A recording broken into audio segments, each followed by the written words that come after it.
الحمد لله رب العالمين والصلاة والسلام على سيد المرسلين أما بعد فأعوذ بالله من الشيطان الرجيم بسم الله الرحمن الرحيم مل کر پڑھیے الصلاة والسلام عليك يا رسول الله وعلى آلك وأصحابك يا حبيب الله۔ منافقوں نے اسلام کی بیخ کنی، ان اسلام کو اکھاڑنے کے لیے، جڑ سے اکھاڑنے کے لیے اور مسلمانوں میں پھوٹ ڈالنے کے لیے مسجد قباء کے مقابلے میں ایک مسجد کی تعمیر کی تھی۔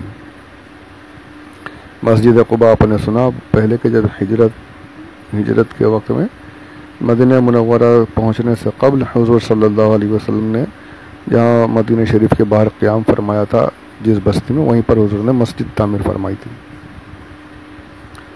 مسجد قباء کی پہلی مسجد۔ اس کے مقابلے میں ان لوگوں نے ایک مسجد بنائی جو در حقیقت منافقین کی سازشوں اور ان کی دسیسہ کاریوں کا ایک زبردست اڈا تھا۔ ابو عامر راہب جو انصار میں سے عیسائی ہو گیا تھا، جس کا نام حضور نے ابو عامر فاسق رکھا تھا، اس نے منافقین سے کہا کہ تم لوگ خفیہ طریقے پر جنگ کی تیاریاں کرتے رہو، میں قیصر روم کے پاس جا کر وہاں سے فوجیں لاتا ہوں تاکہ اس ملک سے اسلام کا نام و نشان مٹا دوں۔ چنانچہ اسی مسجد میں بیٹھ کر اسلام کے خلاف منافقین کمیٹیاں کرتے تھے اور اسلام اور بانی اسلام صلی اللہ علیہ وسلم کا خاتمہ کر دینے کی تدبیریں سوچا کرتے تھے۔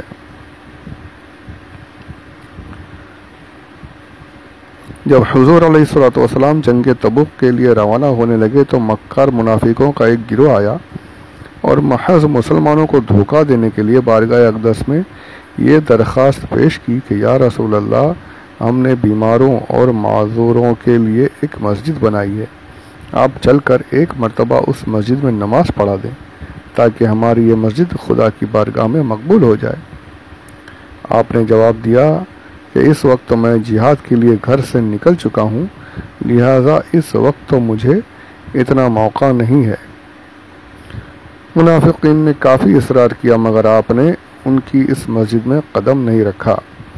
جب آپ صلی اللہ علیہ وسلم جنگ تبوک سے واپس تشریف لائے تو منافقین کی چال بازیوں اور ان کی مکاریوں، دغا بازیوں کے بارے میں سورہ توبہ کی بہت سی آیات نازل ہوئیں اور منافقین کے نفاق اور ان کی اسلام دشمنی کے تمام رموز اور اسرار بے نقاب ہو کر نظروں کے سامنے آ گئے۔ جو کچھ چھپ چھپا کر کرتے تھے سب کچھ اللہ نے ظاہر فرما دیا، ذلیل کر دیا منافقین کو۔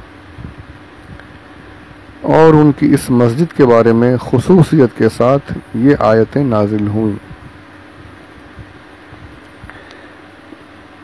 آیتیں سماعت فرما لیں۔ والذین اتخذوا مسجدا ضرارا وکفرا وتفریقا بین المؤمنین وارصادا لمن حارب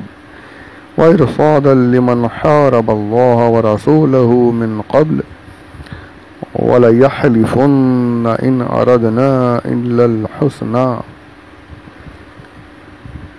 یہ الفاظ پر غور کیجئے، وَلَيَحْلِفُنَّ، قسم کھاتے تھے، ضرور قسم کھاتے تھے کہ ہم تو نیکیوں کا ارادہ کرتے ہیں۔ اور دیکھیے مسجد کا نام باقاعدہ اللہ نے مسجد کو ذکر فرمایا، اتخذوا مسجدا ضرارا، ترجمہ سماعت فرمائے۔ اور وہ لوگ جنہوں نے ایک مسجد ضرر پہنچانے کے لیے، ضرارا نقصان پہنچانے کے لیے، مسجد ہے، اللہ تبارک و تعالی خود فرما رہا ہے کہ مسجد نقصان پہنچانے کے لیے بنائی گئی ہے۔ مسجدن ضرارا، اس کے آگے اور کفر کرنے کے لیے آگے فرمایا پروردگار نے، اور کفرن وتفریقا بین المؤمنین۔ اللہ اکبر، کتنے صاف الفاظ میں قرآن پاک میں فرمایا جا رہا ہے وہ لوگ جنہوں نے ایک مسجد ضرر پہنچانے اور کفر کرنے اور مسلمانوں میں پھوٹ ڈالنے کی غرض سے بنائی۔ آج ہم پر کہا جاتا ہے کہ یہ لوگ آپس میں جھگڑے کرتے ہیں، اس کی مسجد اس کی مسجد کرتے ہیں، یہ دیوبندی کی مسجد ہے، یہ اہل حدیث کی ہے، یہ جماعت اسلامی والوں کی ہے، یہ ایسی باتیں کرتے ہیں۔ اللہ نے کہیں سب مسجدیں اللہ کا گھر ہے، سب مسجدیں ایک ہیں، ہر مسجد میں نماز پڑھ لو، یہ آج ہم سے ایسے کہا جاتا ہے۔ بولتے ہیں لوگ یہ آپس میں کیا تم لوگ باتیں کرتے، ہمیں تو بول دیا، اللہ تبارک و تعالیٰ کو کیا بولو گے؟ ہے کوئی اللہ کے سامنے زبان کھولنے کی ہمت ہے کسی کی؟ خود پروردگار فرما رہا ہے کہ وہ مسجد بنائی ہی اسی لیے گئی ہے کہ اس مسجد سے نقصان پہنچایا جائے، اس مسجد میں بیٹھ کر کفر کی باتیں کی جائیں، اس مسجد میں مسلمانوں کے بیچ میں پھوٹ ڈالنے کے پلان بنائے جائیں۔ یہی سب تو وہاں ہوتا ہے اسی مسجدوں میں، آج بھی ہوتا ہے۔ حضور کی گستاخیوں کے بیانات ہوتے ہیں۔ میں نے خود ابھی وضو کرنے گیا تھا، میرے دکان کے قریب میں، جمعہ کے دن وضو کرنے وہی جاتا ہوں، پھر وہاں سے کھتری مسجد نکلتا ہوں۔ وضو کرنے کا بیان جاری تھا اور بالکل دھڑلے کے ساتھ، ذرا سی بھی ماتھے پر شکن نہیں ہے، اور بیان کرتے کرتے صاف طور پر بول رہا ہے کہ حضور بھی خوب استغفار کیا کرتے تھے، خوب مغفرت کیا کرتے تھے، اپنے لیے استغفار پڑھا کرتے تھے دن میں کئی بار، جبکہ اللہ تبارک و تعالیٰ نے ان کے سارے گناہ معاف کر دیے تھے۔ یہ کس کے بارے میں بولا جا رہا ہے؟ نبی اکرم محمد مصطفیٰ سید المعصومین صلی اللہ علیہ وسلم، سید المعصومین، تمام معصوموں کے سردار ہیں، ان کے بارے میں صاف منبر پر بیٹھ کر ایسا بولا جا رہا ہے۔ ایک کتاب کی بات نہیں کر رہا ہوں، میں نے خود اپنے کانوں سے بھی 2 ہفتے پہلے سنائی ہے مسجد میں، کہ حضور استغفار کیا کرتے تھے ہمیشہ، جبکہ ان کے سارے گناہ اللہ نے معاف کر دیے تھے۔ ارے جب نبی ہی گناہ گار ہو گیا تو پھر کون بچا بتائیے؟ تو یہ اس لیے ہم منع کرتے ہیں، اس لیے روکتے ہیں کہ ایسی مسجدوں میں مت جاؤ۔ یہ قرآن نے سکھایا ہمیں، اللہ تبارک و تعالیٰ صاف یہاں ارشاد فرما رہا ہے کہ مسجد ضرار ہے، وہ نقصان دینے والی مسجد ہے۔ یہ تو اس مسجد کی ڈیٹیل بتائی گئی، اللہ تبارک و تعالیٰ نے ڈیٹیل بتائی ہے، اس کا حکم کیا دیا وہ بھی آگے سنیے گا، ابھی آپ کے ہوش اڑ جائیں گے انشاءاللہ۔ یہ جو لوگ ہم سے بولتے ہیں نا کہ یہ کیا آپس میں جھگڑے، کیا یہ مسجد وہ مسجد کرتے ہو، اللہ تبارک و تعالیٰ کیا کر رہا ہے اور حضور نے کیا کیا وہ بھی سنیے گا ابھی۔ پہلے اس کا پورا ترجمہ سماعت فرما لیجئے۔ مسلمانوں میں پھوٹ ڈالنے کی غرض سے بنائی، اور اس مقصد سے کہ جو لوگ پہلے ہی سے خدا اور اس کے رسول سے جنگ کر رہے ہیں ان کے لیے ایک مکین گاہ ہاتھ آ جائے، اور وہ ضرور قسمیں کھائیں گے کہ ہم نے تو بھلائی ہی کا ارادہ کیا ہے۔ قسمیں کھائیں گے، آج بھی ہوتا ہے، ہم تو اللہ کی باتیں کرتے ہیں، ہم تو صرف نماز کی باتیں کرتے ہیں، ہم تو جماعت میں لے جانے کی باتیں کرتے ہیں، ہم قرآن و حدیث کی باتیں کرتے ہیں، کوئی غلط بات نہیں کرتے۔ مجھے یہ سمجھ میں نہیں آتا کہ اگر یہ صرف اللہ اور رسول کی باتیں کرتے ہیں، اگر یہ صرف نماز کی باتیں کرتے ہیں، تو مجھے کوئی یہ بتا دے، ان سے پوچھے تو صحیح کہ جماعت میں جب یہ لے جاتے ہیں تو جماعت میں جانے سے پہلے ایک سیدھا سادہ سنی مسلمان سب کچھ کرتا ہے، روزے بھی رکھتا ہے، نمازیں بھی پڑھتا ہے، نماز چھوڑتا پکڑتا ویسا ہے، چل رہا ہے اس کا معاملہ، لیکن جو دوسرے اعمال وہ سب کچھ کر رہا ہے، وہ سلام بھی پڑھ رہا ہے، وہ فاتحہ بھی پڑھ رہا ہے، درگاہ پر حاضری بھی دے رہا ہے، حضور کو حاضر ناظر بھی جان رہا ہے، حضور کو عالم غیب بھی مان رہا ہے، ساری چیزیں ہیں۔ جیسے ہی وہ جماعت میں چلا لگا کر آتا ہے، آنے کے بعد ساری چیزوں کو شرک کہنا شروع کر دیتا ہے، بدعت کے نعرے لگانا شروع کر دیتا ہے، قرآن شریف کو چومنا بدعت، انگوٹھے چومنا بدعت، سلام پڑھنا حرام، یہ شرک وہ شرک۔ اگر تم صرف نماز سکھا رہے تھے تو پھر یہ سب کس نے سکھا دیا؟ ان تمام چیزوں کو حرام، بدعت، شرک یہ سب کہنا کس نے سکھا دیا؟ تم جو کہتے کہ تو صرف نماز اور روزے کی باتیں سکھاتے، تو پھر یہ سب کہاں سے سیکھ کے آ گیا ہو؟ تو پتہ چلا کہ تم نماز روزے کی صرف جھوٹی باتیں کرتے، جھوٹے دعوے کرتے ہو، حقیقت یہی ہے کہ تم اوپر سے دکھاتے کچھ اور جب جماعت میں لے کر چلے گئے سیدھا اس کا برین واش، اور اس کے بعد پھر ساری چیزیں وہی بھر دی جاتی ہیں جو تم چاہتے تھے کہ وہ سب چیزیں سیکھے۔ تمہارا یہ کہنا ہے کہ ہم صرف نماز روزہ سکھا رہے، یہ جھوٹ ہے۔ تو میرے بھائیوں، ان کے نماز روزہ سکھانے کے دعووں میں مت پھنسیے، ان کی جھوٹی چالوں میں مت پھنسیے، بچیے، ہوش میں آئیے۔ کون سکھا دیتا ہے بتائیے؟ پھر وہیں جا کر سیکھ کر آتا ہے نا، ثابت ہوتا ہے بالکل صاف صاف کہ یہ وہیں جا کر اپنے ساتھ لے جا کر چلہ میں بٹھا کر بالکل سب سے الگ تھلگ کر کے دھیرے دھیرے دھیرے اس کے ذہن میں اتنا کچھ بھر دیتے ہیں کہ وہ بیچارہ سیدھا سادہ مسلمان جو کچھ نہیں جانتا تھا، اب وہ ان تمام باتوں کو جو انہوں نے دماغ میں بٹھایا پکڑ کر آ جاتا ہے، اور آنے کے بعد ساری چیزیں وہی راگ الاپنے لگ جاتا ہے۔ شرک ہے، بدعت ہے، حرام ہے، یہ ہے۔ اچھا بدعت بھی نہیں بولیں گے، یہ اتنے بڑے جاہل ہے کہ بدعت ان کے منہ سے آپ صحیح طریقے سے بدعت کا لفظ بھی نہیں سن سکیں گے، بدعت کہتے پھرتے ہیں۔ تو اللہ ان کے فتنوں سے بچائے، ہم سب کو بچائے۔ آئیے اب آگے اس مسجد کے بارے میں کیا ہوا وہ سنیے۔ آگے ارشاد ہوتا ہے واللہ یشہد انہم لکاذبون لا تقم فیہ ابدا۔ کتنا سخت لفظ ہے، دیکھیے، لا تقم فیہ ابدا، لمسجد اسس علی التقوی من اول یوم احق ان تقوم فیہ، فیہ رجال یحبون ان یتطہروا واللہ یحب المطہرین۔ ترجمہ سماعت فرمائیں۔ اور خدا گواہی دیتا ہے کہ بے شک یہ لوگ جھوٹے ہیں۔ آپ کبھی بھی اس مسجد میں نہ کھڑے ہوں، صاف منع کر دیا گیا حضور کو صلی اللہ علیہ وسلم۔ اللہ تبارک و تعالیٰ اپنے نبی کو مسجد میں داخل ہونے سے منع فرما رہا ہے، کھڑے بھی مت ہونا۔ نماز پڑھنا تو دور کی بات ہے، حبیب میرے پیارے محبوب اس مسجد میں اپنے مبارک قدم بھی مت رکھنا، یہ اللہ کا حکم ہے۔ مسجد میں جانے سے اللہ منع فرما دے، ذرا سوچئے، اب بولیے یہاں پر، لگائیے اللہ پر حکم کہ کیا ہے اس کی مسجد اس کی مسجد، یہ مومنوں کی مسجد، یہ منافقوں کی مسجد۔ اللہ سے پوچھنا تھا، قرآن کی آیتوں پر اعتراض کیجئے، کر کے دیکھیں آپ کا ایمان بچتا ہے کیا۔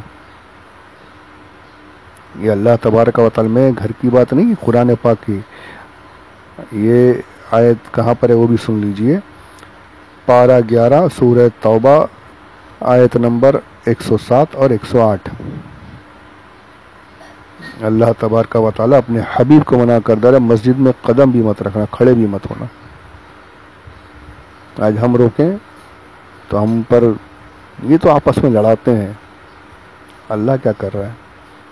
اللہ تبارک و تعالی نے جو ہمیں سکھایا ہم وہی کر رہے ہیں، اور ہمیں فخر ہے کرنے پر، کرتے رہیں گے۔ منافقوں کی مسجدوں میں جانے سے لوگوں کو روکتے رہیں گے، لوگوں کے ایمان کو بچانے کی کوشش کرتے رہیں گے انشاءاللہ۔ یہ اللہ نے سکھایا ہمیں، اور ہم اللہ کے بتائے راستے پر ضرور چلیں گے انشاءاللہ۔ آگے کیا ہو رہا ہے وہ بھی ترجمہ سماعت فرمائیں۔ اور وہ مسجد یعنی مسجد قباء جس کی بنیاد پہلے ہی دن سے پرہیزگاری پر رکھی ہوئی ہے، وہ اس بات کی زیادہ حقدار ہے کہ آپ اس میں کھڑے ہوں۔ اس میں ایسے لوگ ہیں جو پاکی کو پسند کرتے ہیں، اور خدا پاکی رکھنے والوں کو دوست رکھتا ہے۔ یہ آیتیں نازل ہو گئی۔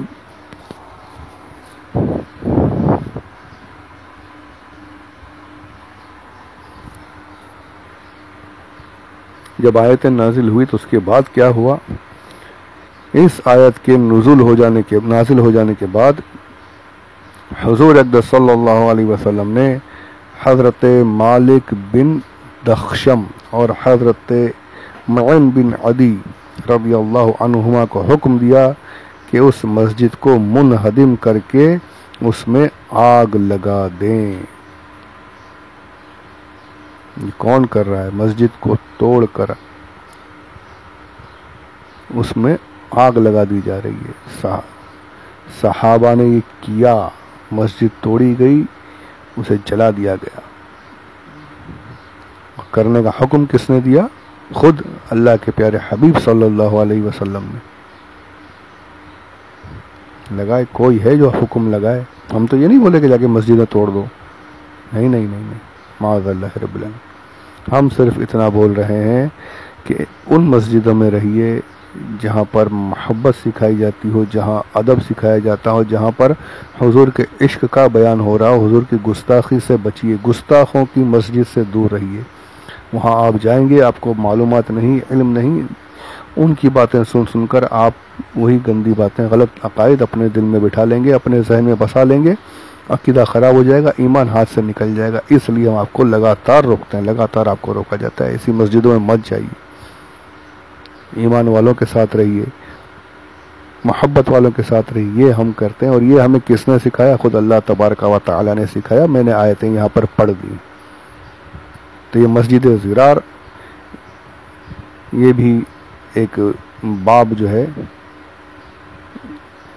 یہاں پر تھا، اور میں نے آپ کی خدمت میں پیش کیا۔ میں نے جو کچھ کہا، بہت لوگوں کو بری بھی لگ سکتی ہیں باتیں، پر حق جو ہے وہ حق کہنے میں پیچھے ہٹنا نہیں چاہیے۔ قرآن پاک کی میں نے تلاوت کی، قرآن پاک کی آیتیں پڑھی ہیں، اپنے پاس سے نہیں بول رہا ہوں۔ تو اللہ حق سمجھنے کی توفیق رفیق عطا فرمائے۔ آمین بجاہ نبی الامین صلی اللہ علیہ وسلم۔ درود پاک پڑھیے۔ اللہم صلی علی سیدنا محمد وعلی آل سیدنا مولانا محمد وبارک وسلم، صلاۃ و سلام علیک یا رسول اللہ۔ غزوہ تبوک سے واپسی کے بعد حضور علیہ الصلوۃ والسلام نے ذوالقعدہ 9 ہجری میں 300 مسلمانوں کا ایک قافلہ مدینہ منورہ سے حج کے لیے مکہ مکرمہ بھیجا، اور حضرت ابوبکر صدیق رضی اللہ عنہ کو امیر حج اور حضرت علی کو نقیب اسلام، حضرت سعد بن ابی وقاص، حضرت جابر بن عبداللہ، حضرت ابو ہریرہ رضی اللہ تعالی عنہم اجمعین، ان کو معلم بنا دیا، اور اپنی طرف سے قربانی کے لیے 20 اونٹ بھی بھیجے۔ حضرت ابوبکر صدیق نے حرم کعبہ اور عرفات و منی میں خطبہ پڑھا۔ اس کے بعد حضرت علی کھڑے ہوئے اور سورہ برأت کی 40 آیتیں پڑھ کر سنائیں، اور اعلان کر دیا کہ اب کوئی مشرک خانہ کعبہ میں داخل نہ ہو سکے گا، نہ کوئی برہنہ بدن اور ننگا ہو کر طواف کر سکے گا، اور 4 مہینے کے بعد کفار مشرکین کے لیے امان ختم کر دی جائے گی۔ یعنی مسلمان ہو جاؤ، یا پھر سیدھا جزیرۃ العرب سے، مکہ سے، مدینہ سے، جہاں جہاں اسلام کی حکومت ہے وہاں سے نکلنا شروع کرو۔ 4 مہینے کا ٹائم دے دیا گیا۔ حضرت ابو ہریرہ اور دوسرے صحابہ رضی اللہ تعالی عنہم نے اس اعلان کی اس قدر زور سے منادی کی کہ ان لوگوں کا گلا بیٹھ گیا۔ اس اعلان کے بعد کفار مشرکین فوج کی فوج آ کر مسلمان ہونے لگے کہ 4 مہینے کا ٹائم تھا، اب تو یا تو مسلمان ہو جاؤ یا چلتے بنو۔ الحمدللہ، کاش وہ طریقہ ہمارے اندر آ جائے یار، کاش۔ آج اسلامی حکومتیں ہونے کے باوجود جو آج حکومت کر رہے ہیں وہ بھی بالکل آپ سب کے سامنے کیا حال ہے ان کا، صرف اپنی عیش پرستی میں مصروف ہے۔ یہ سارے روایتیں موجود ہیں، لیکن ان کا ضمیر پتہ نہیں کون سا ضمیر ہے۔ اللہ ہم سب کی حفاظت فرمائے، ہمارے ایمان کی حفاظت فرمائے۔ انشاءاللہ اس کے آگے کے واقعات اگلے آڈیو میں سماعت کریں گے انشاءاللہ۔ میں نے کئی بار کہا کہ 600 صفحات کی کتاب ہے، لیکن 600 کی نہیں، یہ 800 اور کچھ صفحات ہیں، جس میں سے آج 506 صفحہ ختم ہوا ہے۔ انشاءاللہ کچھ ہی رہ گئی ہے۔ اللہ تبارک و تعالی مکمل کرنے کی توفیق عطا فرمائے، مجھے کہنے کی، آپ لوگوں کو سننے کی، شیطان کے وسوسوں سے بچنے کی، اور صحیح عقائد پر قائم رہ کر، صحیح عقیدوں کے ساتھ ایمان پر رہ کر، ایمان پر ہم سب کو موت نصیب فرمائے، حضور کی سیرت پر رہنے کی توفیق عطا فرمائے۔ آمین یا رب العالمین بجاہ النبی الامین صلی اللہ علیہ وسلم۔ وما علینا الا البلاغ المبین۔